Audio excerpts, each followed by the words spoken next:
तर संजय राऊत असं म्हणतोय की निवडणूक आयोग आहे ते भारतीय जनता पार्टीची शाखा झाली. संजय राऊत यांच्या बोलण्यावर आता महाराष्ट्रात कोणीच विश्वास ठेवत नाही. 26 एप्रिल नंतर महादेव जानकर हे रेल्वे स्टेशनवर झोपतील तर गुट्टे हे तुरुंगात झोपतील असा खासदार संजय राऊत बंडू जाधव.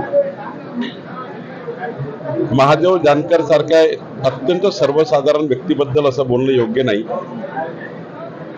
महादेव जानकर हे अत्यंत गरीब परिस्थितीमध्ये वाड्यावर पाड्यावर धनगर वाड्यावर मुक्काम करून त्यांनी आपलं संपूर्ण जीवन जगलेले आहेत. अत्यंत सामान्य कार्यकर्ता आहेत.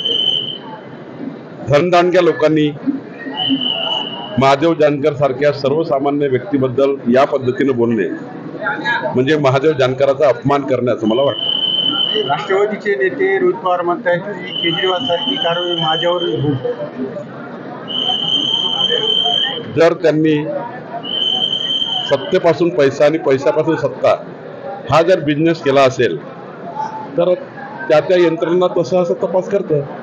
ज्यांनी सत्तेपासून पैसा आणि पैशापासून सत्ता हाच बिझनेस केला आहे त्यांना भीती वाटतं आणि त्यामुळे भीतीपोटी या ठिकाणी असे उच्चार किंवा शब्द येत राहतात. देशाचे पंतप्रधान नरेंद्र मोदी यांची 20 तारखेला परभणीत सभा झाली. त्या सभेनंतर माझा विषय निश्चित झाला असं संजय राऊत म्हणतात. कळेल 4 जूनला. इतक्या शिट्ट्या वाजतील परभणीमध्ये की महादेव जानकर परभणीच्या इतिहासामध्ये सुवर्ण अक्षरांनी नोंद होईल एवढ्या शिट्ट्या वाजणार आहे. जनांगी पाटलाची भूमिका कोणाच्या पत्त्यावर? मला याबद्दल बोलायचं नाही आहे. शेवटी हा सामाजिक प्रश्न हा राजकीय प्रश्न नाही आहे. सामाजिक प्रश्नामध्ये खऱ्या अर्थाने निवडणुकीचं राजकारण करणे योग्य नाही.